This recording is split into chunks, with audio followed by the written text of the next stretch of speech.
Paint ബോട്ടിലൊക്കെ ഉണ്ടോ? എന്നാ അതെടുത്തിട്ട് വാ, നമുക്കൊരു അടിപൊളി ക്രാഫ്റ്റ് ചെയ്യാം. അപ്പോൾ ഇത് ചെയ്യാൻ വേണ്ടിയിട്ട് ഞാൻ ആദ്യം തന്നെ ഒരു പെയിന്റ് ബോട്ടിൽ നല്ല ക്ലീൻ ആക്കി എടുത്തിട്ടുണ്ട്. എന്നിട്ട് അതിൽ നമ്മൾ ഇഷ്ടമുള്ള പോലെ പെയിന്റ് അടിച്ചു കൊടുക്കാം. ഞാൻ കുറച്ച് ഫ്ലവേഴ്സിന്റെ ഡിസൈനിലാണ് പെയിന്റ് ചെയ്ത് കൊടുക്കുന്നത്. പിന്നെ നമുക്ക് വേണ്ടത് കുറച്ച് പേപ്പർ സ്ട്രോസ് ആണ്. അതിൽ 3 വലുതും 3 ചെറുതും വേണം. അത് നമ്മൾ വീഡിയോയിൽ കാണുന്ന പോലെ വെച്ച് ഒട്ടിച്ചു കൊടുക്കാം. ഞാൻ ഫെവിക്കോളാണ് ഒട്ടിച്ചത്. പിന്നെ ഫെവിക്കോൾ ഒട്ടിക്കുന്ന സമയത്ത് കുറച്ച് അധികം സമയം വേണം അതൊന്ന് ഡ്രൈ ആയി കിട്ടാൻ.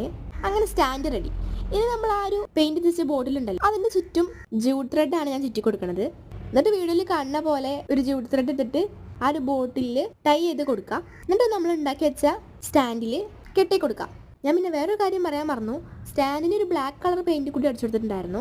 മുകളിൽ ആ ഒരു യെല്ലോ ത്രെഡ് കൂടി ചുറ്റി കൊടുത്തപ്പോൾ സംഭവം കുറച്ച് എസ്തെറ്റിക് ഒക്കെ ആയില്ലേ. ഇനി ഇതൊക്കെ എന്ത് വേണമെങ്കിലും ഇട്ട് വെക്കാം. കുറച്ച് ഫ്ലവേഴ്സോ അങ്ങനെ എന്തെങ്കിലുമൊക്കെ ഇട്ട് വെച്ചിട്ട് ഡെസ്ക് ഡെക്കോർ ആയിട്ടും എന്തായിട്ട് വേണമെങ്കിലും യൂസ് ചെയ്യാം. അപ്പോൾ ഏതായാലും സംഭവം അടിപൊളിയല്ലേ. നിങ്ങൾക്ക് വീഡിയോ ഇഷ്ടപ്പെട്ടാൽ ആ ലൈക്ക് സബ്സ്ക്രൈബും ചെയ്യാൻ മറക്കണ്ട. പിന്നെ നിങ്ങളുടെ അഭിപ്രായങ്ങളൊക്കെ കമൻ്റ് ആയിട്ടും അറിയിക്കുക.